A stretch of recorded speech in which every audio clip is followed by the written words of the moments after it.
আসসালামু আলাইকুম। সবাই কেমন আছেন? আশা করছি সবাই সুস্থ আছেন, ভালো আছেন। আলহামদুলিল্লাহ আমরাও ভালো আছি। আবারও নতুন একটা ব্লগ ভিডিওতে ওয়েলকাম জানাচ্ছি। আশা করছি আপনাদের কাছে ভালো লাগবে।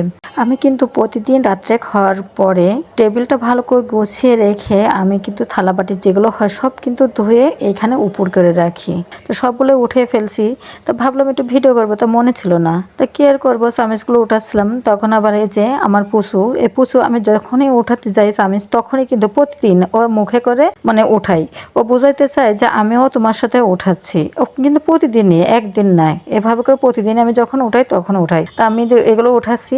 তা ভেবেন না যে আমি ওর মুখে যেটা দিয়েছে সেটা না ধুয়ে আবার রাখছি, সেটা না। কিন্তু ও যেটাই মুখ দিয়েছে সেটা আবার ধুয়ে আমি কিন্তু এটা পানিটা মুছে একসাথে আবার রেখে দিলাম। আর যেই কাপড়গুলো দিয়ে আমি মোছামুছি করি এখানে, সেই কাপড়গুলো ধুয়ে আমি জানালায় নেড়ে দিয়েছিলাম। তো সকালে তো শুকাই গেছে, সেগুলো ভাঁজ করে আমি যার যার জায়গায় রেখে দিলাম। আর একটা কাপড় নিয়ে আমি এভাবে করে কিন্তু পরিষ্কার করছি। জানালা দিয়ে দেখছেন নিচের দিকে। আর আমি এবার এখানে মানে চুলার পাশটা রাত্রে কিন্তু সবকিছুই পরিষ্কার পরিচ্ছন্ন করে যাওয়া হয়। তারপরে কিন্তু সকালে উঠে রান্নাঘরে এসে দেখা যাবে কেমন যেন শুকনা শুকনা তুলা তুলা মতো একটা ময়লা, মানে আগলা ময়লা থাকে এটা। কারণ উপরের দিকে হচ্ছে যে ক্যাবিনেট মতো করা আছে, আমার মনে হয় ওইখান থেকে একটু ময়লা আসে। বা আবার তেলাপোকা আছে, তেলাপোকার কিন্তু ওষুধ দিই, যেটা ওই যে লাল হিট আছে সেটা দিয়ে রাখি। তারপরেও তো ছোট ছোট বাচ্চাগুলো দেখা যায় মাঝে মধ্যেই, হয়তো বা কিছু একটা এরকম ময়লাও হতে পারে। তো প্রথমে ঘুম থেকে উঠেই তো নামাজ পড়ি, নামাজ পড়ে হয়তো বা একটু শুয়ে থাকি বা হাঁটতে যাই, যে কোনো একটা করে এসে কিন্তু আমরা রান্নাঘরটাই প্রথমত ঢুকি। তো রান্নাঘরে প্রথমে ঢুকেই কিন্তু আমি এই যেই রাত্রে যেই থালাবাটিগুলো থাকে সেগুলো কিন্তু আমি উঠিয়ে নিই। মানে প্রথমত এগুলো কাজ থাকে। উঠানোর পর আমি রাত্রে তো ওই যে মেথি ভিজাই রাখি, সেই মেথিটাই যে ভিজানো ছিল সেটা হচ্ছে চুলার পাড়ে দিয়ে পরিষ্কার করে নিয়ে চুলার পাড় দিয়ে রাখলাম। দিয়ে এই সাইডটাও হচ্ছে পরিষ্কার করে নিচ্ছি। মানে এইখানকার উপরে আমার একটা বক্স করা আছে, এই বক্সের উপরে তো আমি এই যে হলুদ লবণ কোটা থাকে, এটা হচ্ছে বোর্ডের, তো এই বোর্ডের থেকে একটু ময়লা পড়ে, এই জন্য বেশি বেশি ময়লা হয় এখানে। সেইগুলো একটু পরিষ্কার করে নিলাম। পরিষ্কার করার পরে আমি কিন্তু যে চুলাটা কিন্তু জ্বালিয়ে দিলাম। আস্তে আস্তে মানে জ্বলছে। আর আমার এক হাতে মোবাইল ছিল আর এক হাত দিয়ে আদাটা কুচি করতে যাচ্ছিলাম। তা আদা কুচি করতে চেয়ে দেখি কেকটা আমার জন্য বিরক্ত লাগছিল। পরে আবার ভাবলাম যে ধরে করি স্ট্যান্ডে দিয়ে দিই। তো স্ট্যান্ডে কিন্তু মোবাইলটা দিয়ে দিলাম, দিয়ে এখানে আদাটা কুচি করছি। আর আমার প্রচুর তো ওই যে থালা বাটি চামচগুলো সবই উঠানো হয়ে গেছে। এবারে আমার বসে বসে যে আদা কুচি করছি সেগুলোই দেখছে। মানে আমি যা যা কাজ করব সেই কাজগুলো ও দেখবে আর করবে। আমার কিন্তু আদা কুচিটা হয়ে গেছে। হয়ে যাওয়ার পরে কিন্তু আমি এই যে নাইফটা ভালো করে ধুয়েছি। ধোয়ার পরে কিন্তু আমি শুকনো কাপড়টা দিয়ে পানিটা মুছে তারপরে কিন্তু এখানে রাখলাম। আর যদি না রাখতাম তাহলে কিন্তু পানিটা ওই যে মানে গড়ে গড়ে যে মগের মধ্যে পড়তো, আর মগটা কিন্তু নোংরা হতো। এই জন্য আগে পরিষ্কার করে মুছে তারপরে কিন্তু মগটার মধ্যে রাখছি। আর এখানে এই যে মেথির ভিতরে দিয়ে দিয়েছি আমি এইটা আদাটা। ওগুলো নামানোর পর মানে মেথির পানিটা নামানোর পরে একটু মাছ ছিল আমার বেবিদের, ওই মাছটা চুলার পর দিলাম। ওদের জন্য আমার মাছও কাটতে হবে, তো অল্প কিছুই ছিল, তো এই অল্প কিছু দিলাম। আর দেওয়ার পরে আমি এই যে মেথির পানিটা একটু মানে ছেঁকে তারপরে হাসি করবো, যা যা উপকরণ সেগুলো দিচ্ছি। আর এই যে আপনাদের ভাইয়ের রসুন খাই, কিশমিশ, ভ্যারাইটিস যে বাদামগুলো থাকে সেগুলো কিনে নিয়ে আসা আছে, ওইগুলো হচ্ছে দিলাম। দিয়ে আর 2টা খেজুর এগুলো কিন্তু আমি খাবো না এখন, আমি শুধু ওই পানিটাই খাবো। কমপক্ষে আধা ঘন্টা পরে আমি অন্য কিছু খাবো। আমি আবার মেথির পানি যখন খাই তখন আমি আর অন্য কিছু খাই না। কিন্তু আপনাদের ভাই আবার হচ্ছে মেথির পানিও খাই, দেখা যাচ্ছে এগুলোও খাই। কিন্তু উনি তো মোবাইল টেপে আর খাই, তাই আস্তে আস্তে খাই। আগে পানিটা একটু খাই, খেয়ে নিয়ে তারপরে এগুলো খাই। তো আমার দেওয়ার দরকার সেগুলো দিয়ে আসি। আর এর মধ্যে আবার লেবু কাটছি, কেটে নিয়ে তারপরে দিলাম। আমারটার ভিতরে আমি 2 ফালি লেবু দিয়েছি, আর আপনার ভাইয়েরটার মধ্যে আমি একটা লেবু দিচ্ছি। কারণ আমার লেবুতে কিন্তু আমার অ্যালার্জি, তারপর আমি 2 ফালি 1 ফালি করে খাই। তো আমার কোনো এক আপু এক ভিডিওতে জানতে চেয়েছিল, আপু মেথির পানি খাইলে কি হয়? কারণ আমি এর আগে ভিডিওতে দেখেছি, মানে একটা এর আগের ভিডিওতে সেই আপু আমাকে জিজ্ঞেস করছিল মেথির পানি খাইলে কি হয়। আপু তোমার উদ্দেশ্যেই বলছি, আমি মানে আমি যতটুকু জানি ততটুকু বলছি। কারণ আমি এটা হচ্ছে আমি ডাক্তারও না কোনো কিছুই না, বুঝছো। কিন্তু আমি উপকার পাইছি ওই ইউটিউব দেখে একটু মানে দেখছি আর শিখছি। তাই তা আমি জাহাঙ্গীর কবির স্যার যে তার ভিডিও আগে দেখতাম, ডায়েট সার্চের যে ভিডিওটা, ওই ভিডিওতে আমি দেখছিলাম উনি হচ্ছে যে ওনার ডায়েট চার্টে ডায়েটে আমি হচ্ছে ফলো করতাম আগে আগে আমি প্রায় 6 মাস মতো কিন্তু কিছুদিন আমি ভাত খাইনি, বিস্কিট মুড়ি এইসব কোনো কিছুই মানে খাইনি, শুধু হচ্ছে সবজি খেতাম আর ডিম খেতাম বেশিরভাগই। তারপরে হচ্ছে একটু হাঁটাহাঁটি করতাম, কিন্তু ওজন কমতো, কিন্তু কম কম কমতো, বেশি একটা না। তাই এক ভাবি আবার বলছিল, ভাবি একটু হচ্ছে মেথির পানিটা খান, ভালো হবে। তা মেথির পানি হচ্ছে খেয়ে মেথির পানিও খেতাম, এদিকে ডায়েটও করতাম। করার পরে আমার কিন্তু 1 মাসে প্রায় 6-7 কেজি মতো ওজন কমে গেছিল, ওই 1 মাসে কমে গেছিল এরকম। সেটার জন্য আমার খুবই ভালো লাগে। আর মেথির পানি যাদের যাদের প্রেশার কম তাদের জন্য কিন্তু একেবারেই ভালো না, যাদের প্রেশার বেশি তাদের জন্য ভালো। আর মেথির পানিটা খাইলে কি হয়, মানে ডায়াবেটিস কমে যায়, ওজনও কমে, আবার মেদ থাকলে মেদটাও কমে যায়।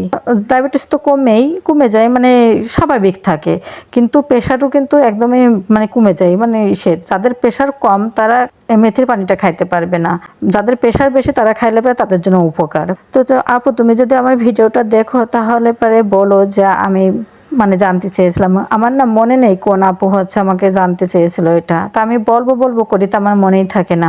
আমি কিন্তু ওই যে ওইগুলো করার পরে মানে দুইজন আপনাদের ভাইয়া আর আমি এক জায়গায় বসে কিন্তু আজকে হচ্ছে মেথির পানিটা খেয়েছি, তা অফ ক্যামেরাতে এটা খেয়ে আসছি। খেয়ে রান্নাঘরেতে চলে আসলাম, এসে আমি এই যে ট্যাংরা মাছগুলো নিয়ে আসছিল কালকে রাত্রে, আপনাদের ভাইয়া বাইরে গেছিল, ওই সময়টা আসার সময় নিয়ে আসছিল ট্যাংরা মাছ, তা ওইগুলো ফ্রিজে রাখছিলাম, তা দেখে ভালো বরফ হয়নি। তা যাই হোক ওইগুলো ভেজে রাখলাম, সাথে আবার চিংড়ি মাছও ভেজে রাখলাম। তা আমি তো রাত্রে তরকারি কেটে রাখি, আজকে আর আমি ভাবছিলাম যে শুধু মানে ট্যাংরা মাছটাই রানবো, আর হচ্ছে গোশ রান্না করা আছে, গরুর গোশ ডাল আছে, সেটাই হচ্ছে আজকে থাকবে।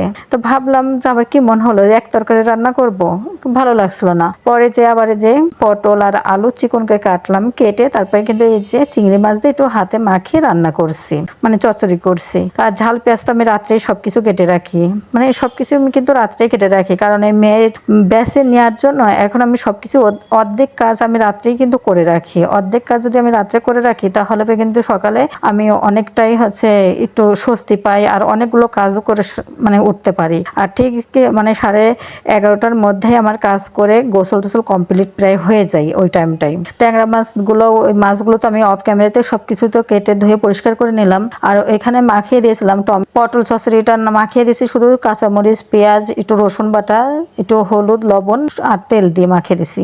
দেওয়ার পরে এই পাশের চুলাইতে আমি এই যে ট্যাংরা মাছের পরে হলুদ আর লবণটা দিয়েছিলাম, দেওয়ার পরে আমি মাছটা একটু তেলের পর দিয়ে একটু কষিয়ে নিচ্ছি। তো একটু হলুদ লবণ দিয়ে একটু কষিয়ে নিলাম, আর বেশি ওটা করলাম না, কারণ হচ্ছে মাছের ডিম ছিল তো, ডিমগুলো একেবারেই হচ্ছে মানে বের হয়ে আসছিল। তো যাই হোক এটা মাছটা কষানোর মতো হয়ে গেছে, তারপর নামিয়ে ফেললাম। নামানোর পর আমি এখানে যে করার পরে তেল দিলাম, তেল দিয়ে ঝাল পেঁয়াজ দিয়ে একটু নাড়ছি, নেড়ে তারপরে আমি এখানে একটু রসুন বাটা দিব আর একটু পেঁয়াজ বাটা, তাছাড়া আর কোনো বাটনাই দেবো না। মশলাটা দেওয়ার পরে আমি একটু পানি দিলাম, কারণ শুকনো মশলাটা দিলে তো হচ্ছে পুড়ে যাবে। আর একটু তেলও একটু কম দিছি, কারণ মাছের মধ্যে যখন মাছটা কষায় তখন তো একটু বেশি তেল দিয়ে একটু কষিয়ে নিয়েছি। দিলাম হচ্ছে একটু জিরার গুঁড়ি, হলুদের গুঁড়ি, একটু পরিমাণ মতো লবণ দিয়ে একটু ভালো করে নাড়াচাড়া করলাম করে, যখন এই যে মানে পানিটা শুকায় যাবে, যখন একটু মাছ এটা কষানো হয়ে যাবে। আর এই টমেটোগুলো তো আমি ফ্রোজেন করে রেখে দিয়েছিলাম, আর এগুলো তো একটু ভাপ দিয়ে রেখে দিয়েছি। দেওয়ার পরে কিন্তু আমি এই যে একটা ট্রের উপরে দিয়ে কিন্তু পিস পিস মতোই আমি এটা হচ্ছে করছি, মানে বরফটা জমায় রাখছি, রেখে বাটির মধ্যে রাখছিলাম, তো এরা ভাবেই আছে। আমি জাস্ট হচ্ছে উঠায়ে তো তরকারির মধ্যে দিয়ে দিলাম শুধু, মানে এই যে কষানোর মশলাটা কষাচ্ছি ওর মধ্যে দিয়ে দিলাম টমেটো। তা টমেটোটা দিয়ে একটু ভালো করে একটু মানে নাড়াচাড়া করে একটু কষিয়ে নিলাম। কষানোর পর এই যে মাছগুলো কষানো ছিল সেগুলো কিন্তু আমি দিয়ে দিলাম। আমি কিন্তু রেসিপি আকারে কোনো আমি শেয়ার করছি না, আমি হচ্ছে জাস্ট এই যে রান্না করছি এইটাই আপনাদের সাথে একটু শেয়ার করছি, যে আমি কিভাবে রান্না করি বা সেটাই আমি দেখাচ্ছি। আমার থেকে আমার আপুরা তো অনেক সুন্দর সুন্দর রান্না করে, অনেক সুন্দর রান্না পারে, কিন্তু আমি যে মানে একটা ব্লগ করি, সে ব্লগে তো আমার কিছু দেখাইতে হবে, তাই না? আমি তো একেবারে মানে পাক্কা গৃহিণী বলে যেমন সেমন, আমি তো বাইরেই বেরোয় না, বা আমি অন্য আপদের মতো যে অনেক মার্কেটে যাই কেনাকাটা করি সেমনও না যে আপনাদের সাথে সেটা শেয়ার করব।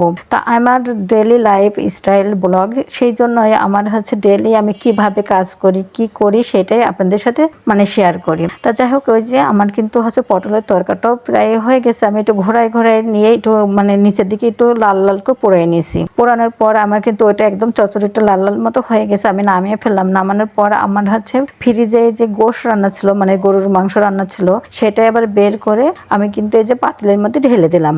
ওইটা যা হতে হতে আমার এই সাইডের তরকারিটাও কিন্তু হয়ে যাচ্ছে। তো যারা এতক্ষণ ধরে আমার ভিডিওটি দেখছেন তারা একটা লাইক দিবেন, কারণ আপনাদের একটা লাইক আমাকে আরও একটি নতুন ভিডিও বানাইতে উৎসাহিত করবে। আর আমার ভিডিও যদি আপনাদের কাছে একটু ভালো লেগে থাকে তাহলে সাবস্ক্রাইব করে পাশে থাকবেন, বেল বাটনটি অন করে রাখলে আমি যে ভিডিওটাই দিব না কেন আপনাদের কাছে নোটিফিকেশন চলে যাবে। এই যে আমার যে মানে ঢেলে নেওয়া হয়ে গেছে, আমি কিন্তু সবকিছু তরকারি রান্না করে যদি কোনো কিছু বেঁচে থাকে আমি কিন্তু হচ্ছে এই চেকের বাটি মানে আরিফেলের যে বাটিগুলো ওই বাটিতে রাখি, আর না হলে পারে যে আইসক্রিমের বাটি যেগুলো আছে সেই বাটিতে করে রেখে দিই। কারণ ওই বাটিতে করে যদি তরকারি রাখা যায় তাহলে পরে কিন্তু ফ্রিজের ভিতরে যেই আগলা যে গন্ধগুলো থাকে সেই গন্ধগুলো কিন্তু থাকে না। আর আমি এই জন্য সবকিছুই হচ্ছে যখনই তরকারি রাখবো তখন কিন্তু আমি বাটিতে করে রাখি। আর ফ্রিজের মানে গন্ধ মুক্ত করার জন্য একটা ইয়ে আছে যে আপনারা চাইলে লেবু ফালি করে কেটে 2 পিস রেখে দিতে পারেন। যদি লেবু যদি ফালি করে যদি ফ্রিজে রাখা যায় না তাহলে পরে কিন্তু ফ্রিজে এত দুর্গন্ধ হয় না। অনেক সময় আছে অনেক মানুষের ফ্রিজে বা আমাদের ফ্রিজে যখন হয়ে যায় অনেক জমে যায় তখন কিন্তু একটা বাজে স্মেল আসে, এটি কিন্তু আর আসে না। মানে যাই হোক একটু আসলে একটু কম আসে, আমার মনে হয় একটু ভালো হয়। তো যাই হোক এই যে আমার পটল চচ্চড়িটা হয়ে গেছে, আমি কিন্তু নামিয়ে ফেললাম। এই যে বললাম না আমি কিন্তু নিচের দিকে একটু মানে একটু পুরো পুরো মতো করেছি যে একটু লাল লাল মতো হোক। আমার না এই ধরনের চচ্চড়ি খেতে খুব ভালো লাগে। তো যাই হোক বাটিটা সরানোর পর আমি এই যে এখানে মানে পরিষ্কার করে ফেললাম, কারণ ওইখানে মনে হচ্ছিল একটু কালি মতো পড়ছে নাকি গ্যাসের চুলায়, কেমন যেন হলুদ মতো হচ্ছে হচ্ছে মানে আগুনটা বেরোচ্ছে। তো একটু কালি মতো হলেও আবার মুছে নিলাম। মুছে এই যে আমার কিন্তু ট্যাংরা মাছের ঝোলটাও হয়ে গেছে। এই ট্যাংরা মাছটা খাইতে আমার মেয়েরা অনেক পছন্দ করে। এরা তো বড় বেশি মাছ পছন্দ করে না, এই ট্যাংরা মাছটা খাইতে বেশি পছন্দ করে। তো যাই হোক এই যে মাছটা রান্না করলাম। আর আমি তো এখানে যে দেখলেনি আমি কিন্তু মশলা একেবারেই কম ব্যবহার করছি, অল্প একটু রসুন বাটা দিছি আর একটু পেঁয়াজ বাটা দিচ্ছি, তাই তাছাড়া আর কোনো কিছুই না। আর শুধু একটু জিরা মানে জিরার গুঁড়ি দিছি, কাঁচা ঝাল দিয়ে পেঁয়াজ দিয়ে রান্না। এখানে হচ্ছে কোনো শুকনো মানে মরিচের গুঁড়া টুড়া কোনো কিছুই দিইনি। তরকারিটা নামিয়ে ফেললাম, কালারটাও কিন্তু মাশাআল্লাহ অনেক সুন্দর আসছে আর খাইতেও অনেক ভালো লাগছিল। আর ওই যে ডিমগুলো একটু বের হয়ে গেছে সেই জন্য একটু ঘন ঘন বেশি হয়ে গেছে। তা যাই হোক আমি কিন্তু মাছগুলো কেটে আমি আমার ড্রেস একটা ছিল সেটা কিন্তু চেঞ্জ করে এসে তারপরে রান্না করছি আর একটা ড্রেস পরে। আর আমি বেশিরভাগই যদি মানে একটু ঘেমে যায় বা এটা করি তখন তো ওই ড্রেসগুলো চেঞ্জ করে ফেলি, এক কাজ করতে গেলে আরেকটা মানে আরেকটা ড্রেস পরে ফেলি এমন। আর আমার মনে হয় গায়ের ভিতরে চুলকায়, প্রচুর চুলকায়। এর আগে ছিল না এটা, আমার এই যে করোনা যখন হয় তখন খুবই বেশি ছিল করোনা, তখন কিন্তু আমাদেরও করোনা হয়েছিল, আমাদের 4 জনেরই করোনা হয়েছিল। করোনার সে ভ্যাকসিন নেওয়ার পরে আমি না অনেক অসুস্থ হয়ে পড়ছি। আমার যে অ্যালার্জি যতটুকু থাকার দরকার তার থেকেও আমার ডবল মানে ইসের অ্যালার্জির এটা পার্সেন্ট। যাই হোক আমার প্রচুর অ্যালার্জি। আমার এখন মানে এই ড্রেসের দিনের ভিতরে 3-4 বারও আমার চেঞ্জ করা লাগে। আর যাই খায় না কেন সব কিছুতেই আমার চুলকায়, মানে ভেন্ডিতে শুরু করে মিষ্টি কুমড়া, কচু, তারপরে যে চিংড়ি মাছ সবকিছু, গরুর মাংস, কিন্তু গরুর মাংস আর ইলিশ মাছটা আমার খাইলে একটু কম হয়। তা যাই হোক আমি কিন্তু রান্না করে টেবিলে সবকিছু গোছগাছ করে রেখে আজকে কিন্তু আর মানে গোসল করতে পারিনি। দেখি বিড়ালে এই যে খেতা টেতা ভরে হিসু করে ফেলছে। আর তার সাথে আবার আমার বেডে যে চাদরটা ছিল সেই চাদরগুলো উঠে একবারে ভিজিয়ে দিলাম। তা আমি কিন্তু মেয়ের সাথে ব্যস্ত গিয়েছি যে 12টার আগেই, তো তার মধ্যে আমি এগুলো করতে পারবো না বিধায় আজকে হাত মুখ ধুয়ে রান্না করে সব টেবিলে গোছাই ঘর বাড়ি গোছায় মেয়ের সাথে কিন্তু চলে গেছি। মানে মেয়ের সাথে চলে গেছি আজকে ব্যাসে 12টার দিকেই, যে ব্যাস করে আসতে আসতে তো 2:45 বাজে। ওই টাইমে বাসায় আসছি, বাসায় এসে তারপরে আমি কিন্তু এই যে কাপড়গুলো ভিজায় রেখে গিয়েছিলাম, ভিজায় রেখে গেছি। আর এসে তারপরে বোরকাটা খুলে নামাজ গোসল করার আগে নামাজ পড়েছি, নামাজ পড়ে তারপরে কিন্তু আমি এই যে কাপড়গুলো কেচে দিয়ে তারপরে নেড়ে দিয়েছি। তা নাড়তে যে কিন্তু অনেকটাই মানে এই কাপড় চোপড় নেড়ে দিতে যে না মানে অনেক দেরি হয়ে গেছিল। তারপরে দেখি হচ্ছে একটা মানে রাস্তায় কাপড় চোপড় নেড়ে দিয়ে রাস্তা দিয়ে একটু হামাদি দেখছি একটা লাশ নিয়ে যাচ্ছে হয়তো বা জানাজা করার জন্য। আমি ভাবলাম যে একটু মানে আমি একটু ভিডিও করছিলাম, করতে করতে ওইটা হচ্ছে চোখে পড়লো, তো ভাবলাম যে একটু ভিডিও করি। তা দেখে আবার ভালো লাগছিল না, তা আমি আবার তাড়াতাড়ি একটু ঘুরে টুরে নিয়ে নেড়ে দিয়ে চলে আসলাম। তা আজকে কিন্তু গোসল করতে করতে আমার প্রায় আসরের আজানের একটু আগে মানে আসরের আজানের একটু আগে আমি গোসল করছি। যাই হোক করে আবার হচ্ছে ওগুলো নেড়ে দিয়ে চলে আসলাম বাসাতে। যে বাসায় ঢুকছি এখন আমি আবার আবার কি করব, অজুটা করে একবার নামাজ পড়বো, নামাজ পড়ে তারপরে কিন্তু একটু রেস্ট নেব। আর কোনো ভিডিও এর মধ্যে আর করিনি, একবারেই হচ্ছে সন্ধ্যার সময় পেঁয়াজও বানাইছি, তারপর হচ্ছে আপনাদের ভাইয়ের জন্য দই ছিল ফ্রিজে, দই দিয়েছি, একটু হচ্ছে জর্দা সেমাই গরম করে, আর আপনাদের ভাইয়ের হরলিক্স, আর আমরা খাইছি চা। তো যাই হোক, এই ছিল আজকের ভিডিও আমার। তো এতক্ষণ যারা আমার ভিডিওটি ধৈর্য সহকারে দেখছেন তাদেরকে অসংখ্য ধন্যবাদ। আসসালামু আলাইকুম, আল্লাহ হাফেজ।